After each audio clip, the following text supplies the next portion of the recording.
Chapter 16 is the last chapter of Mark's Gospel. Um, there's one central event that happens in it. Uh, Three women go up to the tomb of Jesus to anoint his body with spices. Uh, and as they go up, they said to themselves, "Who will roll away the boulder for us at the opening of the tomb?" For it was a very large boulder. When they arrive, they find the tomb empty, and someone tells them that Jesus of Nazareth is not there. He has been raised from the dead. And then they run away in fear because they were afraid. So that gives me a pretty good uh, visual subject to draw on, an empty tomb. And specifically, it is a cave tomb. It's a rock-cut cave with a boulder rolled in front of it to seal off the tomb. Um, so basically, it's a painting of a cave with a rock in front of it. Here is how I did that in 2014. It's a cave with a boulder rolled in front of it, and then over that I have overlaid the W, um, somewhat obscuring the picture, but it's still, I think, discernible. Here is the space that I need to fill for the 2021 version. You'll notice that instead of a W, it needs to be an A for and. So what you're seeing here is several swatches of Sumi ink that I have let dry for a couple days, and it's on watercolor paper, so that I can, because I'm going to be working with a lot of watercolor paints here. So Sumi is a water-based ink, so it will mix with water-based paints, which I'm about to use.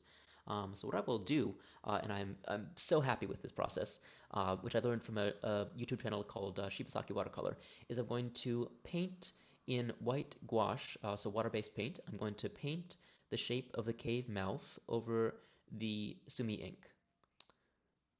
So there's the cave entrance. And then for the very edge of the cave entrance, which is not in the light, I'm going to agitate the Sumi ink so that it mixes with the white water-based ink, water-based paint, and gives us that nice gray. And then at the edges of the gray, as you can see, it's going to mix by itself with the white paint on the edge and create these very cool patterns, which I can then make even cooler by doing this. And it was so fun.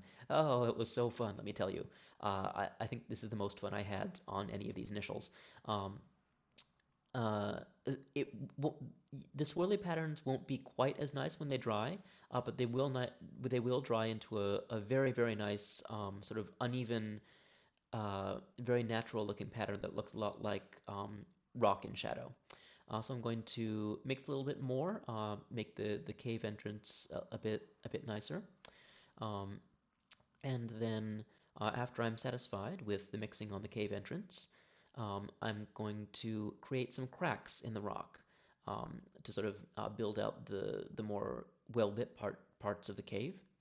The way I'm going to do this is that I'm going to take a ukulele pick. Normally I would use a palette knife, but I don't have a palette knife, so I'm going to use a ukulele pick.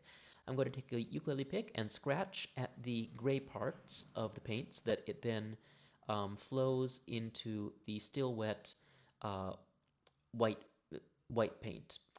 And as it flows, it will mix at the edges and create its own swirly patches, um, which again will dry very appealingly and unevenly and look like rock in shadow.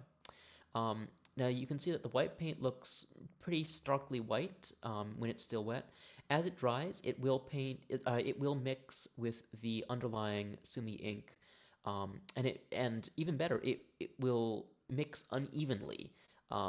So it will again create a very natural looking rock feel. It'll look like uneven shadows on gray rock. So you can see that on the bottom of the cave entrance that's dried. Um, I made a lot of versions of the cave entrance.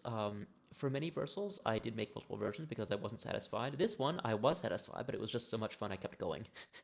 um,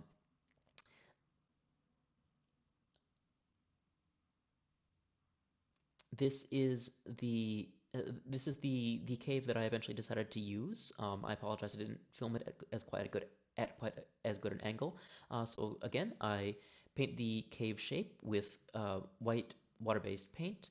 I agitate the edges of the cave to create some gray, and then I scratch it with a ukulele pick to create the crags in the rock.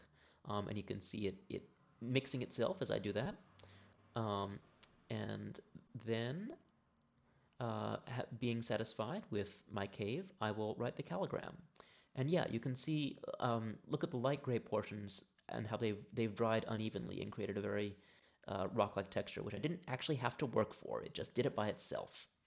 The A fits very nicely in the cave mouth, better than the 2014 W.